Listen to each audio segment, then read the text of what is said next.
Olá, seja bem-vindo ao Eulotalk, Reflexões e Sabedoria. O podcast que explora o autoconhecimento através da eulosofia. Nossa proposta é levar você a uma revolução do comportamento. Se você busca respostas sobre a vida, o homem e o universo, aqui pode ser um caminho. O que é educar? De quem é a responsabilidade de educar? E qual a conexão do educar com o autoconhecimento? No episódio de hoje, faremos uma reflexão sobre o poder transformador do autoconhecimento e a vislumbrar um futuro em que a educação se torna um farol que guia a humanidade em direção à sabedoria, à paz interior e à construção de um mundo mais justo e harmonioso. Eu sou a Natália Gabriela e a nossa entrevistada de hoje é a Carmen Lúcia, psicopedagoga, relações institucionais e gestora da Fundação Eufratem há 29 anos. A Eufratem trabalha há mais de 40 anos com educação nas regiões de alta vulnerabilidade social de Campinas, interior de São Paulo. Seja bem-vinda, Carmen. Olá, Natália.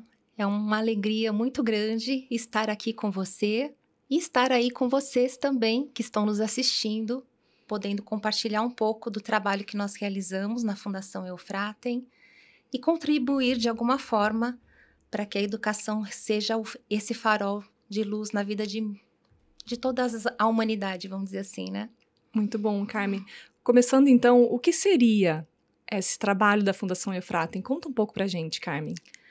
A Fundação Eufratem, ela é uma organização sem fins lucrativos que existe há mais de 40 anos e que nasceu com um propósito muito diferenciado, que é educar-se, educando com autoconhecimento.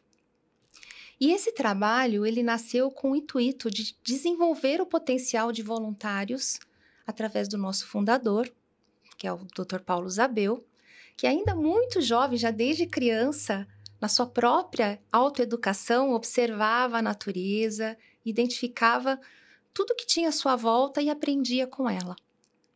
E nesse percurso, onde ele foi crescendo, foi se desenvolvendo, ele começou a estudar e se aprofundar mais, e aí ele foi descobrindo que o autoconhecimento era um caminho muito rico para que a gente pudesse tornar nossa vida mais produtiva. E o voluntariado também. E aí nasceu o Instituto Oikon e a Fundação Eufratem. O Instituto Oikon, onde todo o conhecimento da pedagogia, da eulosofia, a ciência do autoconhecimento, e a Fundação Eufratem, onde essa pedagogia pode ser aplicada na prática. Então, resumindo, a Fundação Eufratem ela é um campo experiencial de desenvolvimento do potencial humano através da ciência do autoconhecimento, onde nós educamos centenas de crianças, adolescentes, jovens, famílias, voluntários, colaboradores profissionais, através do educar-se educando com autoconhecimento. E como que é esse trabalho, Carmen? Por que a gente, na educação, esse processo do autoconhecimento, com esse olhar, ele inicia lá na criança e não já numa fase mais adulta? Boa pergunta, Natália. Bom, por que a criança? A criança, ela é a base de todo o processo de desenvolvimento humano. Se nós, enquanto criança, tivéssemos tido a chance de ter uma educação voltada para o autoconhecimento, talvez hoje a nossa vida adulta fosse um pouco mais fácil. Nós teríamos mais capacidade, habilidade para administrar melhor as nossas emoções. E a Fundação Eufratem escolheu trabalhar com crianças porque a criança ela é um espelho do adulto. E nós trabalhamos em comunidades de baixa renda, onde as crianças, os adolescentes, jovens têm pouco acesso à cultura, à arte, ao esporte, ao desenvolvimento das suas potencialidades. E na Fundação Eufratem, nós trouxemos também o yoga e a meditação como base. E a criança, quando se depara com esse processo, e a maêutica e o peripatético, já estou dando aqui algumas ferramentas da nossa pedagogia, vai despertando na criança aquilo que ela traz consigo, uma bagagem milenar, porque nós somos seres milenares. A criança nada mais é do que um velho adormecido. Então, quando a gente começa a trabalhar o educar-se que é a nós mesmos, educando, despertando a criança com as habilidades que ela tem, ela começa a aprender a administrar melhor o seu processo de desenvolvimento, de autonomia, de descoberta do mundo, de observar, de descobrir que ela pode fazer a diferença onde quer que ela esteja. Você trouxe, então, que a Fundação Eufratem, ela trabalha com essas crianças em oficinas, né? Você trouxe aí exemplo do teatro, da dança, do esporte, futebol, judô. Como que isso acontece? Então, eu fiquei aqui refletindo, pelo yoga e pela meditação, fica um pouco mais claro a gente identificar como que trabalha o autoconhecimento. Mas em uma oficina, assim, convencional, como que é esse processo de despertar o autoconhecimento na criança? Bom, esse processo ele começa justamente primeiro com o yoga, porque a criança quando ela chega na nossa instituição, na Fundação Eufratem, ela já é acolhida no portão pelos educadores. E nesse acolhimento, ela já se sente pertencente ali daquele espaço. Em seguida, nós vamos para essa prática, onde educadores e crianças praticam juntos. E nesse momento, onde a gente respira, alonga o corpo, começa a aprender a olhar para dentro da nossa mente, a praticar o mirar-se. E ali já perceber, nossa, hoje eu estou agitado. Nossa, hoje eu estou impulsivo. Nossa, hoje eu estou preguiçoso, não estou com vontade de fazer nada.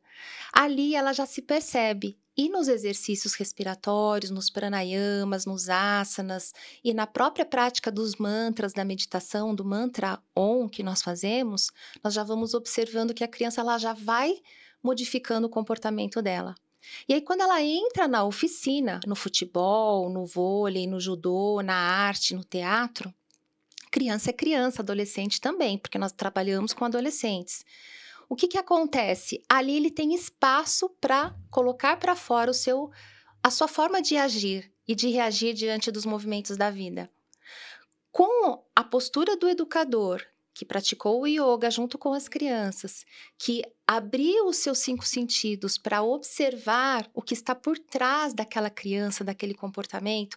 Então, vamos dar um exemplo prático. No futebol, o educador está lá trabalhando, as crianças têm a equipe, e às vezes 2 crianças ou adolescentes que estão na mesma equipe, um não quer passar a bola para o outro. Ele quer levar a bola no peito até chegar no gol. Então, a gente já vê ali a impulsividade, ou passa uma rasteira, ou derruba. E aí, qual é o papel do educador? Utilizar a maêutica, o questionamento. Então, na roda de reflexão, quando a atividade termina, o educador em roda vai questionando o grupo sobre a postura, o comportamento, como é que ele agiu, como é que foi. Pergunta, o próprio grupo traz, ele foi impulsivo hoje, ele foi omisso. Tá, mas e você? Como é que você reagiu?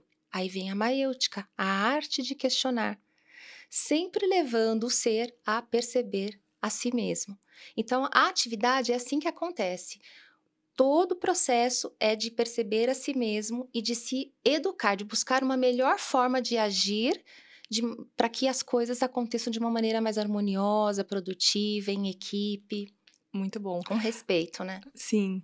Uma coisa que você trouxe que eu achei bem interessante, né, que todas as crianças são recebidas e a primeira atividade que todos fazem juntos, independente da oficina que vai participar, é o yoga, né? Educadores e crianças fazem yoga junto. E aí você trouxe alguns termos que eu vou explicar aqui, caso alguém de casa não conheça. A Carmen falou um pouquinho sobre os pranayamas, que são exercícios respiratórios que ajudam a equilibrar toda a energia do nosso corpo. Ela acalma, decanta a mente. Então, que nem você trouxe, com esses exercícios, as crianças vão se percebendo um pouco mais. Tem um facilitador que está ali, né, conduzindo essa dinâmica do yoga. Isso. E aí ele vai dando alguns comandos. Traga atenção para a sua respiração.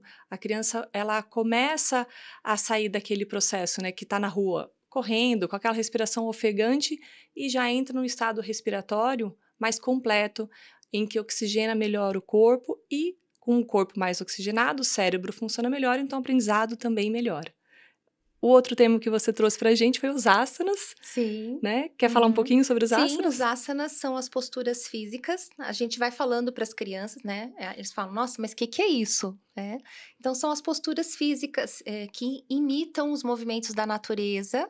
Então, as crianças gostam muito, onde a gente trabalha todo o nosso corpo, massageia os órgãos internos, melhora a circulação sanguínea, trabalha o alongamento, a atenção, a observação no ponto que está mais tenso. Então, vai tirando aquela agitação da mente e trazendo o foco para cuidar de si mesmo. Eu acho que o grande ganho é esse mesmo que você trouxe, Carmen. Assim, a gente é estimulado, né, o tempo inteiro para trazer toda a nossa atenção. Então, todos os nossos sentidos, eles estão para fora. E o yoga, ele convida a gente a fazer essa conexão consigo mesmo. E aí, a criança consegue ficar um pouco mais calma e ter uma oficina, né?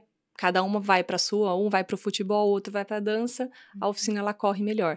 E o outro tema que você trouxe foram os mantras. Explica um pouco No pra caso, gente. o mantra Om, que nós praticamos bastante com as crianças. O mantra Om, ele é mantras também significa sons terapêuticos. Então, é um som que traz um benefício muito grande para o nosso corpo. No caso, o mantra Om, ao ser entoado, a gente quase que encosta os dentes um no outro e coloca a pontinha da língua lá perto do céu da boca. E aí, ao soltar o som Om, causa uma vibração no palato mole da boca. E essa vibração acessa as nossas glândulas, no caso, a glândula pineal, que fica bem aqui no centro do nosso cérebro, que é considerada a glândula mestra. Essa glândula, nesse momento do mantra, ela fica em harmonia, ela se equilibra. Então, os hormônios, a serotonina, o hormônio do bem-estar, equilibra o nosso sistema nervoso e também estabelece a conexão com o nosso ser, com aquilo que nós verdadeiramente somos. Então, trazendo uma plenitude, um bem-estar, uma calma, uma maior lucidez de nós mesmos. Parece difícil falar, nossa, mas uma criança tem lucidez? Tem. Quando a gente percebe que ela muda o comportamento dela. Quando ela começa a ter iniciativa própria, já querer ajudar, oferecer ajuda. Em vez dela fazer o bullying, por exemplo, hoje nós temos 0 bullying dentro da fundação. Porque as crianças já conseguem... a gente fala crianças generalizando, tá?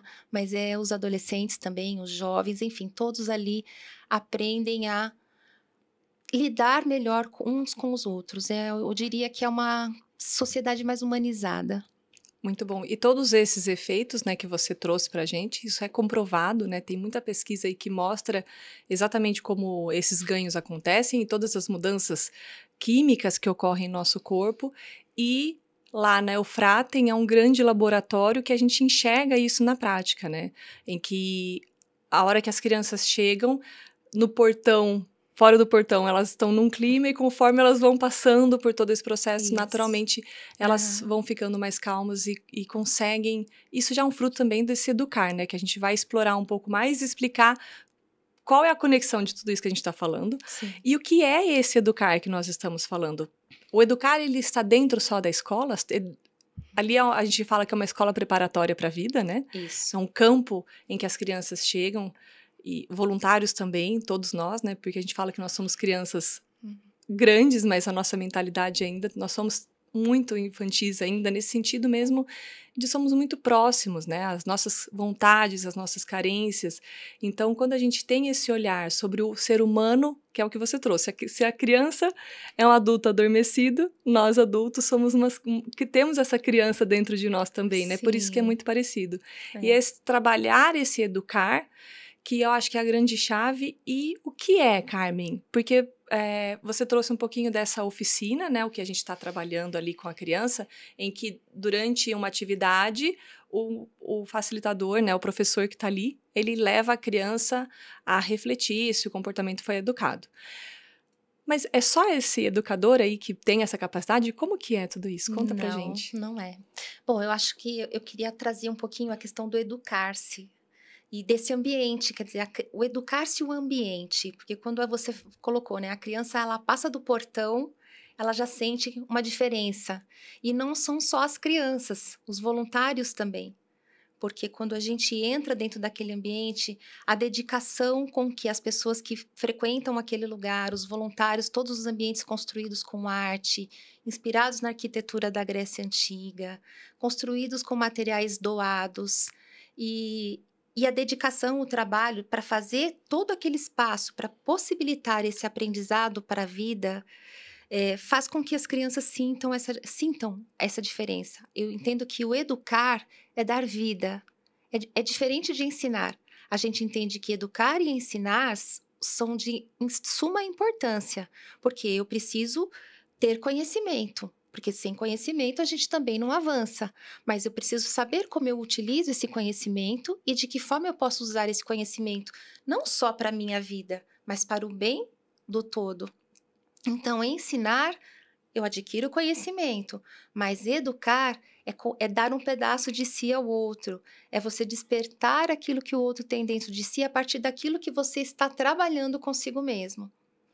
Então, esse ambiente, ele vai educando a criança para a vida a partir desse movimento, onde eu começo, vou lá, trabalho como voluntário, construo um ambiente, trabalho, coloco uma flor, deixo o ambiente bonito, desenvolvo minhas habilidades e a criança quando chega, ela também sente esse processo, onde ela também vai desenvolver as habilidades dela naquele espaço.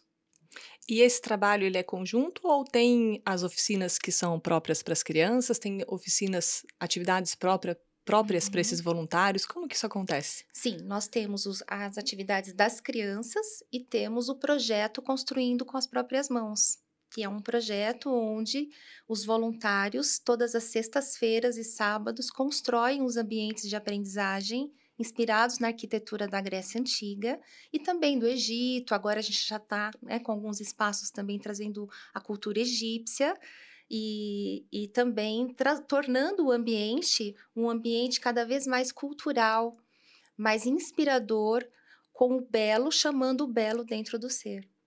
A gente trabalha nessa base que você trouxe, né? A Grécia Antiga e o Egito Antigo, que são duas civilizações que deixaram um legado muito grande para esse processo do autoconhecimento, né? Então, a base, né, que eu entendo de todo o trabalho da eulosofia, ela resgata esse trabalho da Grécia Antiga, em que a gente pode falar um pouquinho, vamos focar aqui no educar, né? Que na Grécia Antiga, o educador, ele ficava ali com 10 crianças no máximo, em roda, no meio da natureza, que agora acho que a gente podia explorar um pouquinho melhor aí. Sim. O que é esse peripatético, o que é a maêutica, porque se a gente tem até uma referência que eu acho muito interessante para quem não conhece isso, no filme Alexandre, em que mostra o imperador da Macedônia, que era parte da Grécia Antiga, mostra como que era esse educar. Se eu não me engano, é a primeira cena, o Anthony Hopkins, que é o mestre que está ali, e ele está passando essa mensagem ali para as crianças. E no filme mostra, são as crianças que perguntam, e a partir da pergunta da criança que ele vem trazer a resposta, sempre parte da criança, né? Isso. Então explica um pouco para a gente, Carmen, o que é essa pedagogia filosófica, maêutica e peripatético, que a maêutica, só complementando aqui, né? Ela é um movimento que foi Sócrates que desenvolveu, que é o parir-se. Então, explica pra gente todo esse movimento. Bom, vamos lá. A maêutica e o peripatético são duas ferramentas que o filósofo Sócrates nos trouxe como referência, porque ele praticava muito, ele fazia isso o tempo todo, para despertar consciências, para educar. E o que a gente faz na Eufratem? Por que esses ambientes com tanta natureza, com as flores, com o verde? Que os próprios voluntários constroem, né? Então, por que isso? Porque a natureza, ela é a nossa grande educadora. A gente pode aprender muito, lições preciosas, valiosas para a nossa vida, observando a natureza. Então, quando nós estamos com as crianças, então, todas as nossas atividades dentro da Eufratem, nós não ficamos dentro de salas de aula, nós exploramos os jardins, os ambientes ao ar livre. Porque ali, no ar livre, a gente tem a oportunidade de trabalhar o que está ao nosso entorno. Então, vamos dar um exemplo. né? Então, vamos trabalhar as formigas. A gente vê ali as formigas trabalhando, carregando as folhinhas. As crianças observam aquilo e o que que a gente aprende? Olha a organização que as formigas têm. Olha o trabalho em equipe. O não tem, existe preguiça, será? A formiga é preguiçosa? A formiga tromba uma na outra? Então a gente vai aprendendo a observar na natureza que tudo que tem na natureza tem em nós. E que nós também podemos ser uma referência, como a natureza é uma referência para nós. Assim como as árvores cumprem o seu papel, trazendo o seu frescor, trazendo um fruto doce, trazendo ali uma sombra gostosa, nós também podemos ser assim, com o nosso carinho, com o nosso amor com as pessoas, com a nossa educação, com a forma como a gente pode ter iniciativa para ser útil. Então, pelo que você está falando, esse peripatético, né, que é esse aprender com a natureza, é eu olhar os movimentos dos animais, de tudo que está ao nosso redor e buscar se tem na natureza, tem em mim e o que eu posso tirar de lição dali para eu poder me desenvolver melhor, é isso? É isso. É como os animais, para sobreviver, eles precisam utilizar o observar o tempo todo. Então, nós também vamos despertando em nós essa observação. Então, o peripatético, ele promove o aprender com os exemplos da natureza, com os movimentos da própria vida. E com isso, aprender com os nossos próprios movimentos também. Então, errei. Opa, por que que eu errei? Aí vem a maiêutica, o questionamento, que é a arte de questionar, né? Então, por que maiêutica? Porque você vai tirar de dentro de si ou dentro do outro aquilo que você tem construído dentro de você. E se você não tem uma ideia formada sobre aquilo, você vai buscar, vai estudar, vai ter a curiosidade de aprender. E o facilitador, esse professor que está aí, ele nada mais é do que uma pessoa que ajuda essa criança a buscar esse olhar, é isso? Sim, Porque eu entendo que a criança ela tem uma percepção da realidade um pouco menor, não todas, mas estou aqui falando de uma maneira um pouco mais genérica, porque a gente vê aí crianças com um nível de percepção muito diferenciado. Mas aí, então esse educador, ele, por isso a importância de ser um grupo pequeno, né? Porque ele precisa conhecer cada uma dessas crianças e ajudar elas através desse questionamento, que é o que você trouxe, que é a maêutica, fazer com que a própria criança vá se autodescobrindo. É isso? exatamente. E como que seria assim? Você trouxe, vou voltar para a oficina do futebol que você trouxe, porque eu achei bem interessante. Uhum, Então ali tá as crianças jogando, os meninos no calor, que tá muito calor, uhum. acabam brigando ou se desentendendo ou não quer passar a bola para o outro, como você trouxe. Como que esse facilitador, esse professor que está ali, faz esse questionamento para ajudar a criança a se compreender melhor? Bom, primeiramente, ele nunca vai chegar dando uma bronca ou gritando ou mostrando, chamando assim, como se ele fosse o dono da verdade. Sempre é o questionamento, sempre é, olha, por que que você está agindo assim? Teria uma outra maneira de você agir? Né? Será que por que que você está fazendo dessa forma? Você gostaria de ser tratado dessa mesma maneira? Né? Então, sempre a arte de questionar sempre conduz o ser a atritar consigo mesmo.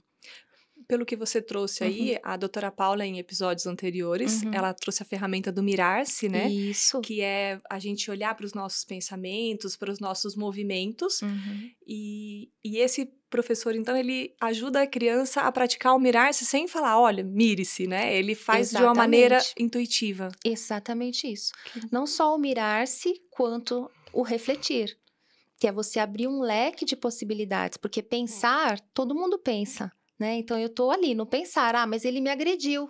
Eu vou lá e devolvi a agressão. Tá, mas será que essa foi a melhor opção? Devolver a agressão foi a melhor opção?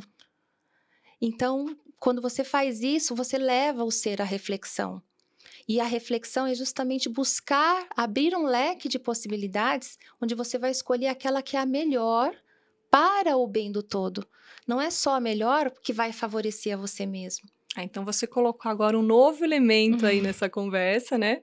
Que buscar a melhor saída não é simplesmente eu levantar um monte de opções e escolher aquela que mais me satisfaz. O que é esse melhor, o bem do todo, Carmen? O bem do todo é o que a gente chamaria da ética, aquilo que a gente faz de uma forma íntegra, de uma forma recíproca, sem esperar nada em troca, sem fazer acordo, mas aquilo que é justo, aquilo que vai promover o desenvolvimento de todos que estão ali. Vamos dar um exemplo de um pai, por exemplo, né? Então, um pai tem 5 filhos e um filho está precisando de um tênis, por exemplo. Ele não tem recurso para comprar para os 5, então ele vai comprar para aquele que está precisando daquele tênis. Porque aquele precisa, mas os outros vão dizer, mas por que ele tem e eu não tenho? Mas é porque ele está precisando, o tênis dele está velho, o seu ainda está bom. Então, é mais ou menos isso, é quando você vai mostrando para a criança que existem maneiras que você pode fazer escolhas. Por exemplo, a gente fala muito isso para as crianças. Tem muitas mães que praticam yoga. A gente tem oficinas de yoga para as famílias também. E tem relato das crianças que dizem que o melhor dia de convivência com a mãe é o dia que a mãe fez yoga, porque ela não grita, ela conversa, ela está mais calma para ouvir. E aí a gente também trabalha isso de uma outra maneira. Onde que a reflexão entra aí agora? Então a gente fala assim, e a maiêutica? A mãe chega em casa, trabalha fora, essa é uma realidade das famílias. As mães trabalham fora, as crianças ficam conosco ou estão na escola. Quando as mães chegam, elas cobram os filhos. Por que você não arrumou sua cama? Por que você não fez isso? Você não fez aquilo? Não fez a lição? Não cuidou do seu material? Então, a gente vai trabalhando a criança para que ela aprenda a cuidar de si mesma. Então, quando você cuida de si mesmo, você faz a sua lição, arruma a sua cama. Quando a sua mãe chega e está tudo em ordem, você lavou a louça que você utilizou, como é que ela age? Ela vai elogiar você, ela vai valorizar a sua iniciativa, ou muitas vezes até nem vai perceber, pode acontecer, mas você fez a sua parte. Então, é esse processo de fazer a criança enxergar o jovem que, fazendo a nossa parte, sem depender do outro, não importa se o outro não entendeu a minha atitude, por exemplo, se eu refleti, escolhi a melhor atitude para o bem do todo ali. Ele pode não interpretar que não. Mas a minha consciência, que é o meu universo de soluções, eu comigo mesmo, entendo que eu agi da melhor forma possível para o meu crescimento e para o crescimento de todos que estão à minha volta. Certo. Vou voltar um pouquinho nessa questão que você trouxe da ética, que eu achei isso muito interessante. E você também, de uma maneira, você disse sem dizer que a realidade dessas crianças, né, é uma realidade muito dura, muito difícil, que a mãe está fora de casa, então ela participa da Fundação Eufratem em contraturno escolar, né, ou se ela vai na escola de manhã, ela participa das oficinas à tarde e vice-versa. Mas o que eu achei interessante é que o educar, quando a gente vai questionando essa criança e provocando ela a entrar em atrito consigo mesma, né, esse bem do todo, muitas vezes ela ainda não tem, porque ainda não foi aprendido, né? Uhum. Então, acho que esse educar, olhar para a criança como algo, e não só a criança, e aí eu quero abrir um pouco mais também, porque a Eufratem também trabalha com os voluntários, esse trabalho de questionar o outro, de provocar o outro a entrar em atrito consigo mesmo, para que ele possa buscar reflexões e ir aprendendo a ter um comportamento mais ético. Porque muitas vezes a gente espera que o outro tenha, que acho que é aí que começa muito dos conflitos que a gente tem hoje. Eu gostaria que ele fizesse do jeito que eu acho que é o certo. Mas ele tem uma outra realidade, uma outra vivência, como você mesmo trouxe. Ele já é um ser que traz uma bagagem muito grande. Então, todo mundo tem um olhar diferente sobre aquela situação e as reações são diferentes.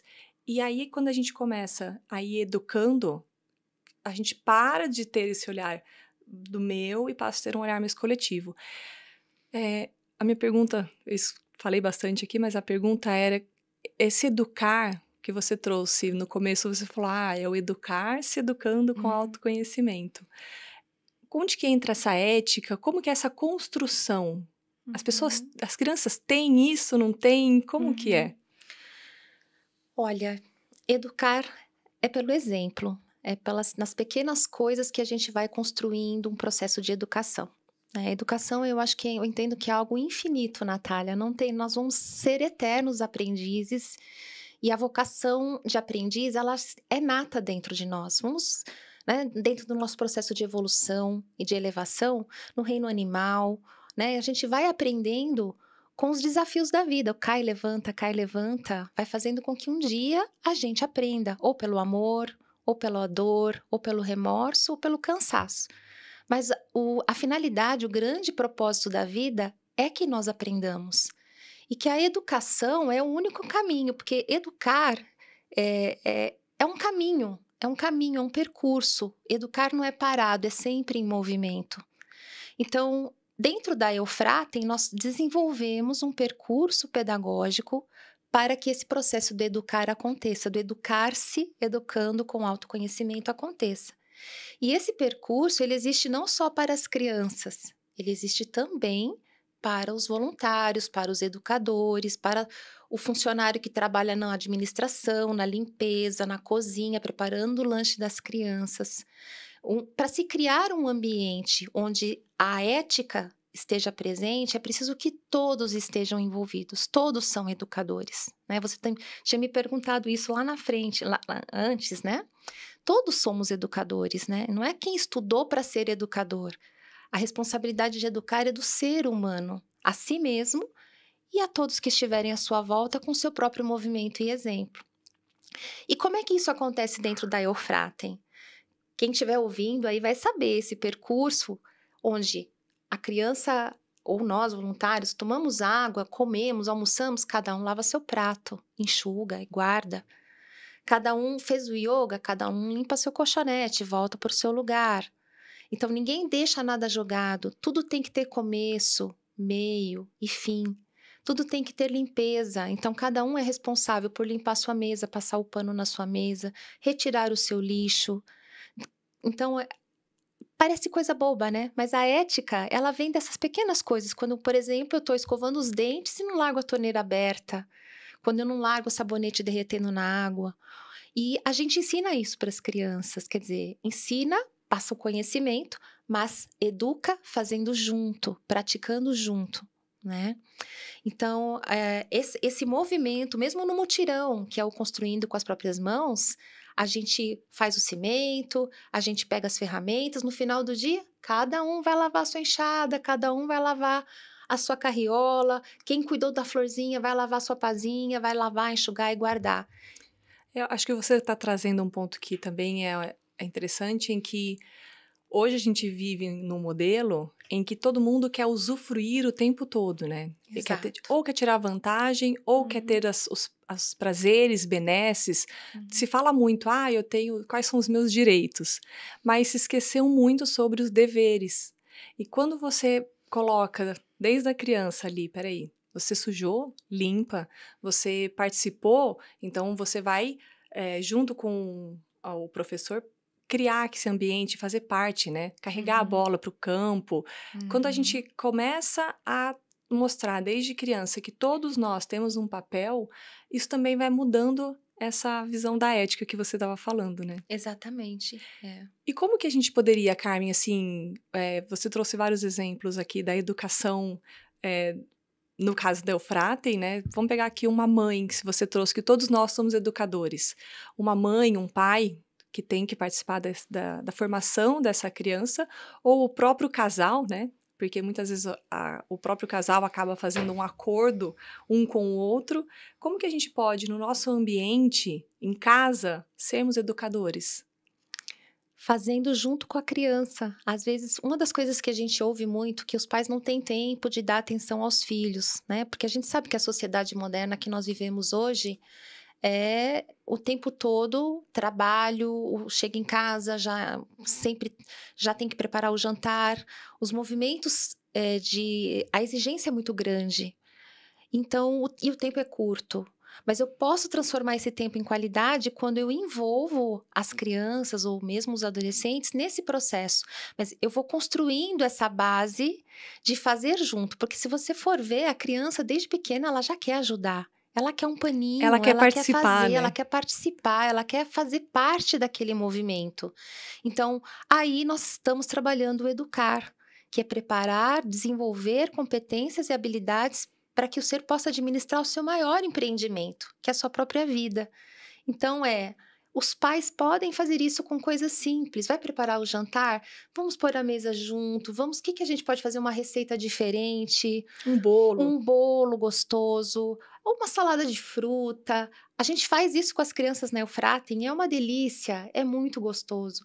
Então, é um tempo em que a gente coloca a mão na massa e mostra para as crianças. Por exemplo, eu tenho 2 netos gêmeos, pequenos, de 1 ano e meio. E a minha filha, eles já sabem, tirou a fralda, tem que jogar a fralda no lixo. Eles já levam a fraldinha deles no lixo.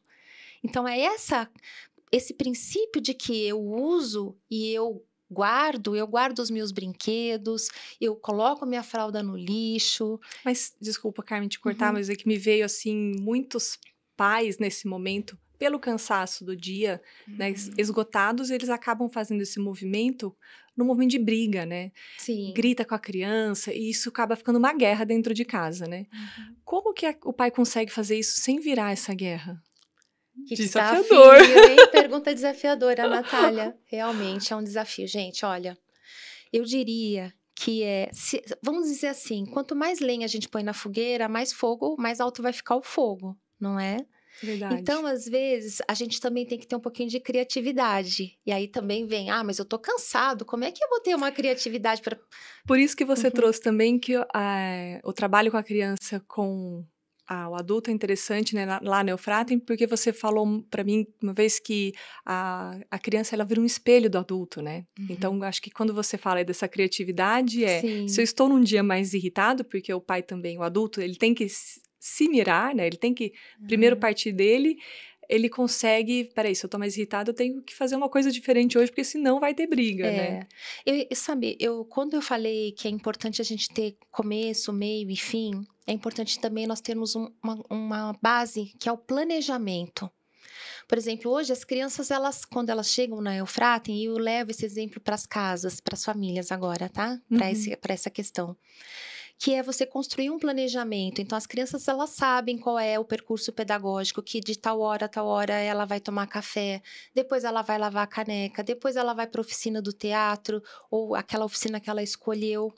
Depois, no final, ela tem a roda de reflexão, tem que ajudar a guardar os materiais. O educador tem que chegar mais cedo, tem que preparar o ambiente para receber a criança.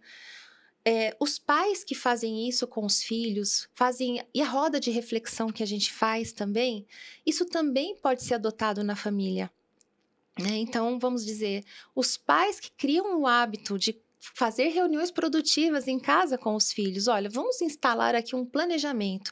A mamãe tem que trabalhar de tal hora a tal hora, o papai tem que fazer isso. Então, a nossa rotina da semana é essa. Tal dia nós vamos cozinhar juntos, tal dia nós vamos ler um livro juntos, enfim, criar uma programação. Junto vamos com a cuidar do criança. jardim, pode desde a casa mais simples que seja, um quintalzinho de terra. Olha, vamos fazer uma pequena hortinha.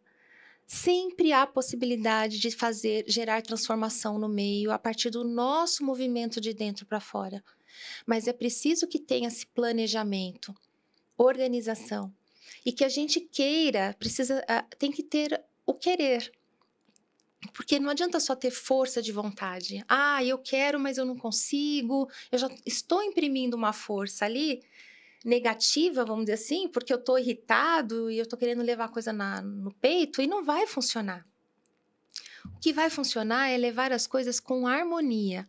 E a harmonia, ela é o equilíbrio entre os opostos.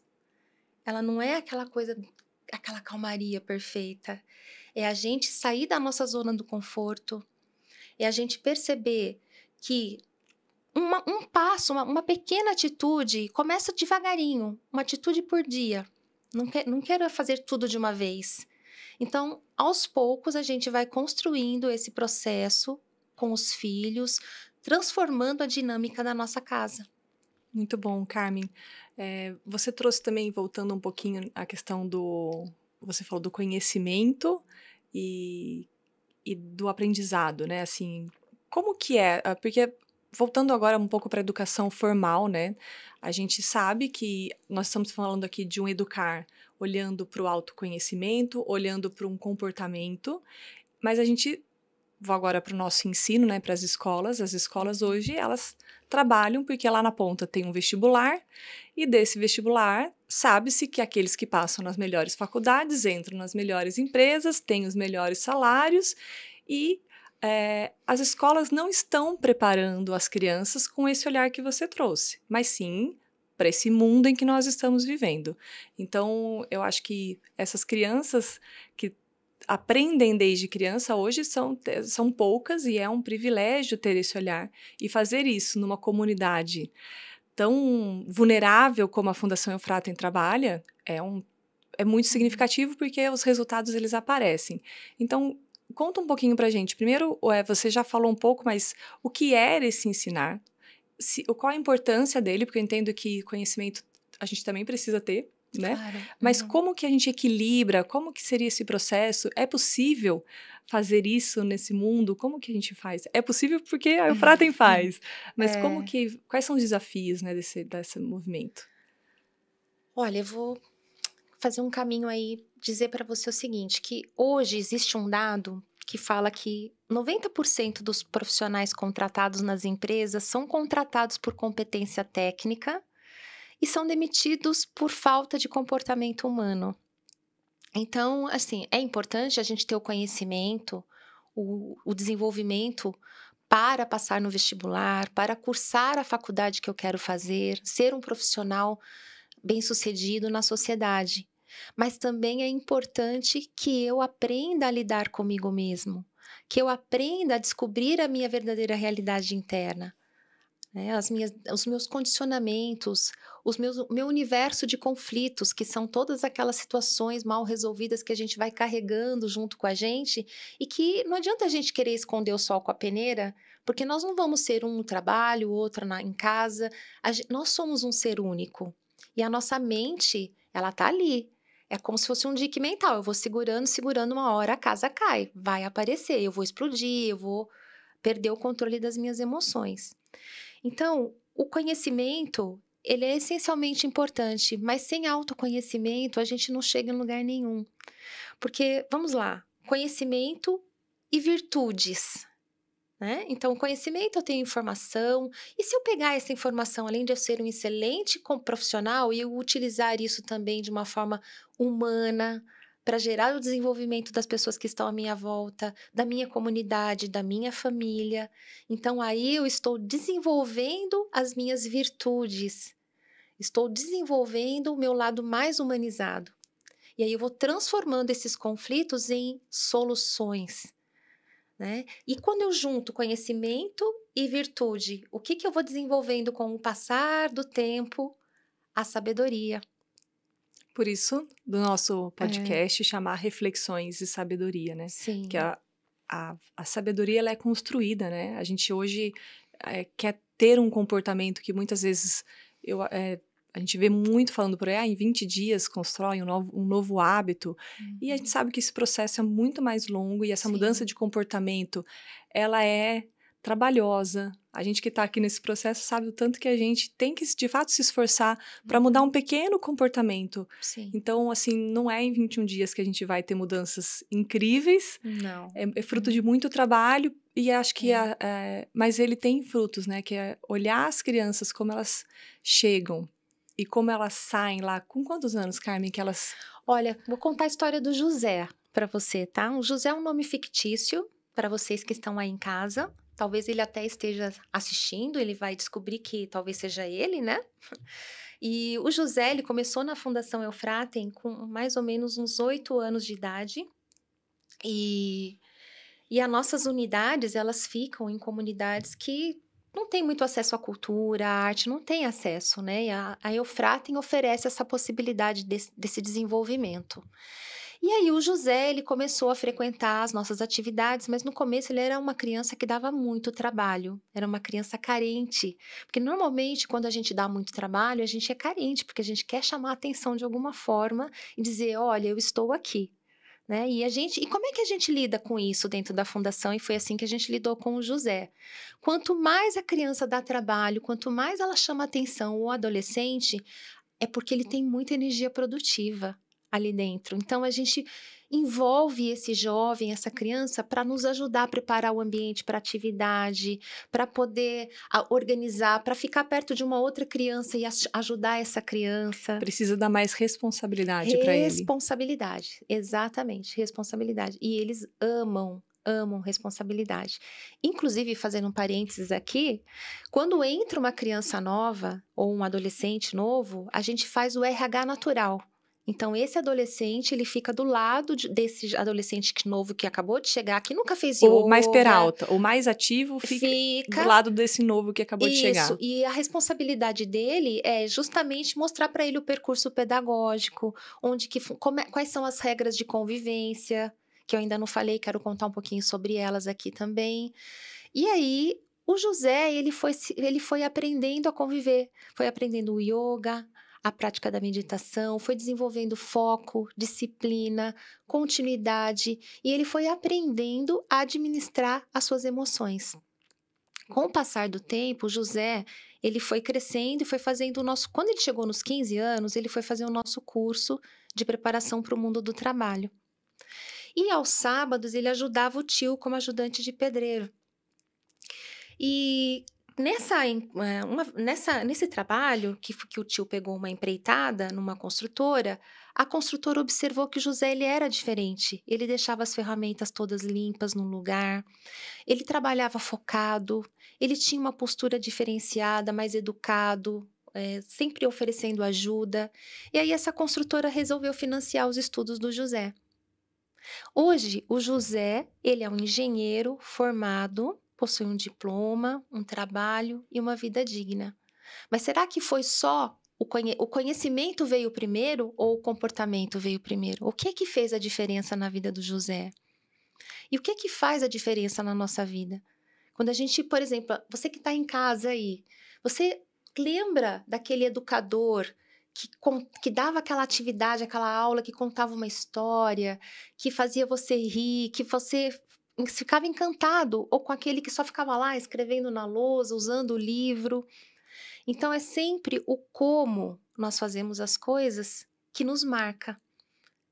E é isso que eu entendo que faz a diferença. Hoje, 70% dos nossos jovens que estão formados nas nossas 22 turmas de preparação para o mundo do trabalho, que já fizeram um curso, estão trabalhando.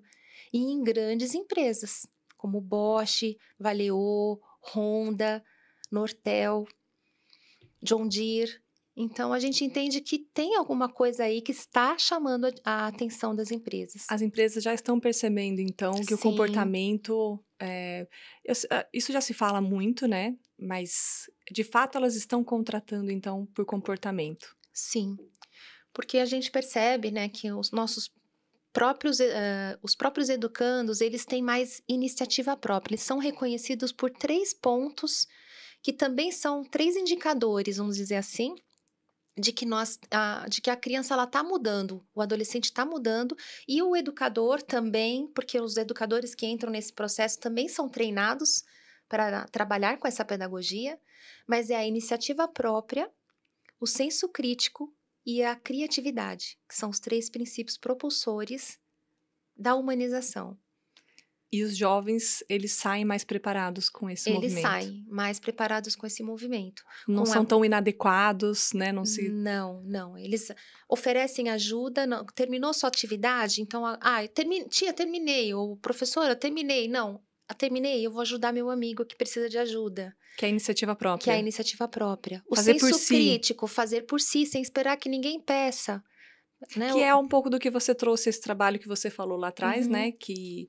Peraí, não precisa esperar a tua mãe chegar em casa para brigar com você. Começa já, faz por você. Exatamente. Por isso que você falou que começa nos pequenos movimentos, né? Isso. A gente acha que são grandes coisas, mas se eu começo lavando o meu prato, arrumando a minha cama, lavando a minha roupa íntima, se eu começo nesses movimentos, eu vou ganhando força para fazer coisas maiores. Exatamente. Até mesmo, outro dia uma criança falou, eu queria tanto que minha mãe me abraçasse, me beijasse mais. Eu falei, vai lá você, dá um beijo na sua mãe, abraça ela. Né? Então, eu acho que assim, a gente precisa ter mais iniciativa.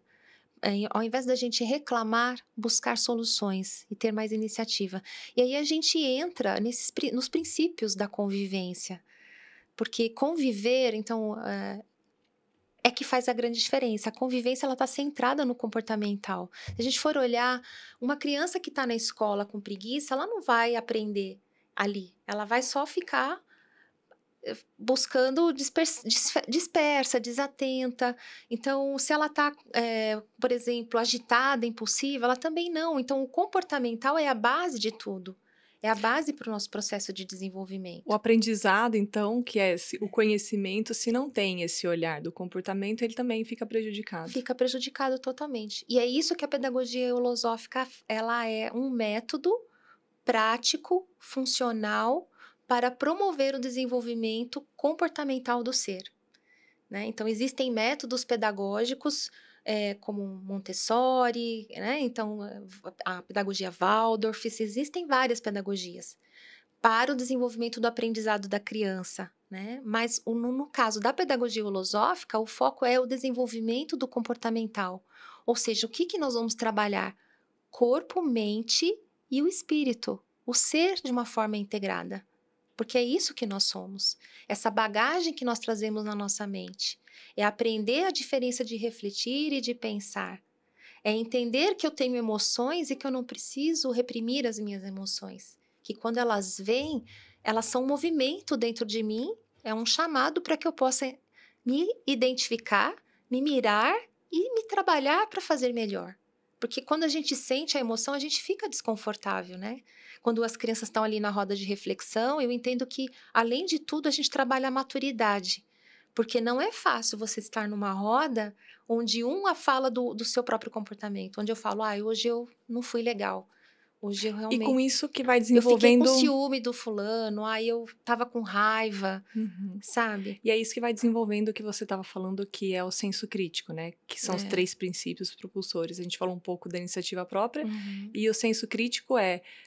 Se eu estou numa roda em que que eu me coloco como eu estava, ou eu tenho que ouvir do outro, não gostei daquilo que você fez, eu aprendo a me colocar melhor, a receber melhor e eu vou, né? Essa maturidade, ela é fruto desse senso crítico. Peraí, eu preciso começar então a fazer diferente, peraí. Porque no fundo todo mundo quer ser aceito no grupo, né? Exato. E aí eu começo a ver que meu comportamento não está adequado e eu preciso mudar, porque a gente faz parte dessa sociedade, a gente quer fazer parte. E aí também você tinha falado do zero bullying, né?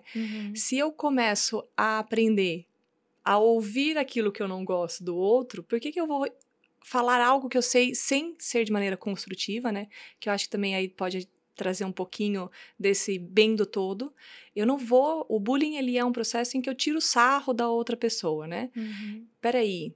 Não, eu posso dar um feedback, um feedback não, um retorno, né? Porque eu não sei como que as crianças trabalham, né? Como que eu acho que eu tenho aí a convivência, né? O mais novo, mas se eu tô sendo inadequado, eu tenho que avisar o outro, olha, você passou do ponto. Legal. Você tocou agora nos princípios da boa convivência e eu vou trazer um exemplo prático para falar deles, que aconteceu essa semana, inclusive. Tem algumas crianças que são novas, porque durante todo o decorrer do ano vão entrando crianças nas atividades, né? E aí tinham era um time de futebol. Eles subiram para tomar água e ali eu fico às vezes por perto onde eles tomam água e aí 2 meninos, um deles caiu e o outro ficou dando risada do que tinha caído. Deu risada e eu escutei, e aí o que tava rindo alto, e o outro menino ficou chateado, começou a falar, por que você tá rindo de mim, né? Aí eu fui lá fora e falei, poxa, o que tá acontecendo aqui? Ele falou, não, tia, eu caí e ele tá rindo de mim.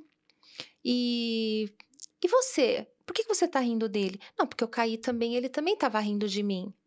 Eu falei, entendi.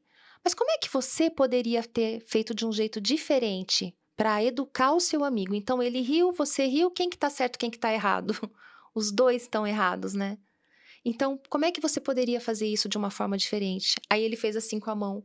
Tipo, eu poderia estender a mão para ajudar ele a levantar, ao invés de rir dele, né? Então, naquele momento, ele já refletiu que ele poderia fazer de um jeito diferente.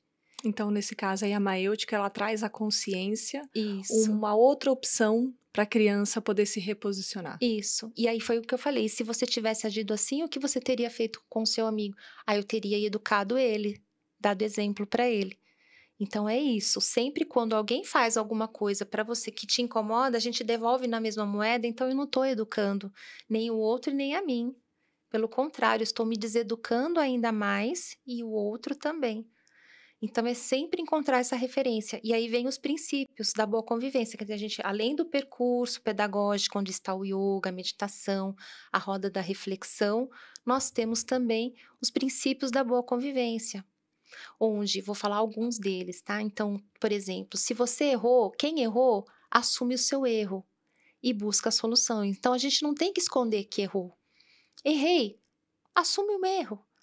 Então, isso é legal. A gente já está preparando ali para um ser mais autêntico, construindo uma identidade e não alimentando uma personalidade, né? Outro princípio da boa convivência: quando você estiver exagerando, alguém vai bater delicadamente no seu ombro e vai dizer: você está exagerando. E isso não quer dizer que a pessoa quer chamar sua atenção, mas ela quer dizer que você pode fazer melhor. Você tem potencial para fazer diferente, fazer melhor, né? Outro princípio: todos são responsáveis por tudo e por todos, ou seja, todos são responsáveis. Então, o meu amigo esqueceu de lavar a caneca, saiu e não lavou. Eu vou pegar a caneca dele, vou lá, vou chamar, olha, você esqueceu, certo? Então, são princípios onde o mais velho cuida do mais novo, que é aquilo que eu trouxe. A criança que já está mais tempo, ou o adolescente, vai integrar aquele novo que está chegando, né? E assim com os voluntários, assim tem que ser.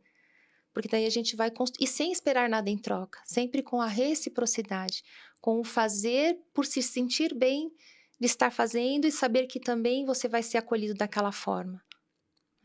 Muito bom, Carmen. Você trouxe aí os princípios da boa convivência. Eu vou puxar aqui esse movimento, né, da iniciativa própria, fazer por nós mesmos, o senso crítico.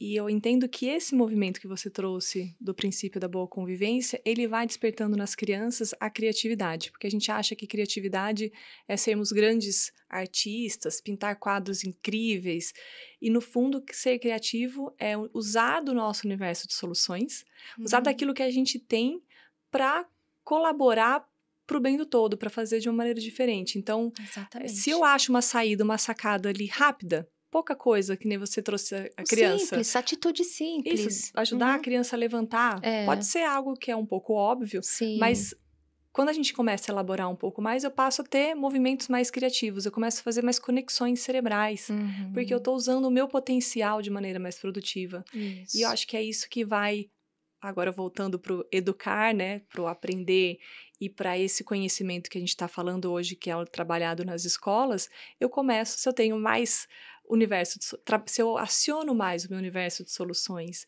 eu começo a fazer mais conexões cerebrais, o meu cérebro está mais apto a achar novas saídas e com isso, com poucas coisas, porque a gente acha que sempre é que Steve Jobs é um grande, tudo bem, sim, ele era uma pessoa diferenciada, mas essa criatividade, ela parte muitas vezes desse olhar, peraí, deixa eu olhar para um canto diferente, olhar para um prisma novo, e a gente começa a fazer novas conexões, e a gente olha o mundo de maneira diferente. Então, eu acho que o aprendizado que eu fico aqui desse podcast de hoje é esse processo de construção que você trouxe, que o educar, ele começa, e que muitas vezes a gente não sabe essa ética, porque a gente... Você trouxe exemplo de uma realidade, mas basta olhar o mundo como está para ver que ninguém está agindo de maneira ética.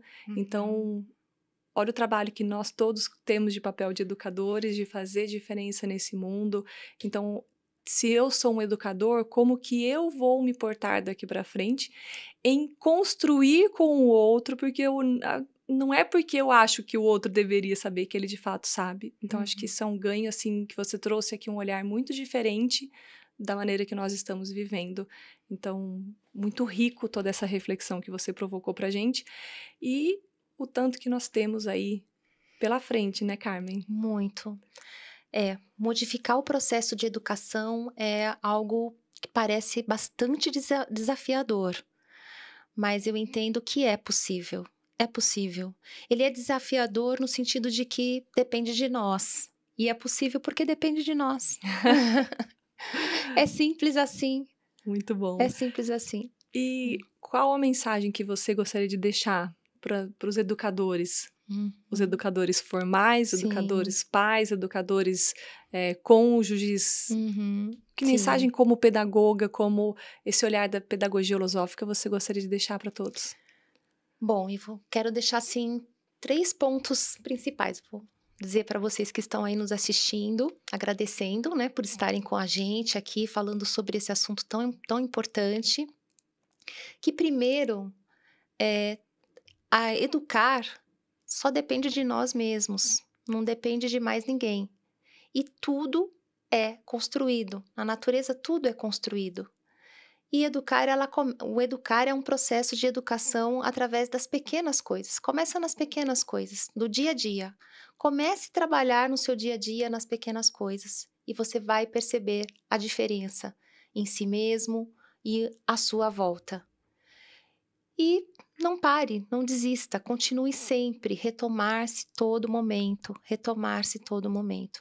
Então, o processo do educar-se, educando com autoconhecimento, é mirar-se, é como essa câmera que está aqui, voltada para a gente, né? A gente está se vendo o tempo todo, está percebendo que a gente pode fazer melhor, pode deixar um colorido melhor. E dessa forma, a gente se sentir muito mais leve, mais produtivo, e ter a consciência tranquila quando a gente colocar a nossa cabeça no travesseiro de que a gente fez tudo que podia ter feito para que a nossa vida valesse a pena, seja no dia ou seja quando a gente partir desse mundo, né? Entendendo que a gente fez tudo o que podia para nos educar e também para deixar um legado positivo para quem conviveu com a gente, né? Ter boas referências. Carmen, muito obrigada. Foi muito bom essa conversa. Eu acho que a gente tem um outro olhar sobre o que é o autoconhecimento, que ele é na prática, né? A gente teve conversas aqui com a doutora Paula Andréia, que ela explicou pra gente a mente, o comportamento, e você trouxe um pouco dessa pedagogia que autoconhecimento sem prática Não, é mais conhecimento que a gente coloca para dentro da nossa cabeça, né? Da nossa mente. Então, aprender um pouco em como colocar isso dentro da nossa vida, eu acho que foi muito importante. Agradeço você por isso e agradeço também você que está nos ouvindo aqui por prestigiar o nosso... dar esse sabor aqui pra gente também, porque sem os nossos ouvintes não tem por que estarmos aqui. É isso mesmo. Muito obrigada. E venha conhecer a Fundação Eufratem, o Instituto Oicon, a Eulosofia e experienciar de perto esse trabalho que vale muito a pena. Obrigada, Carmen. Eu que agradeço.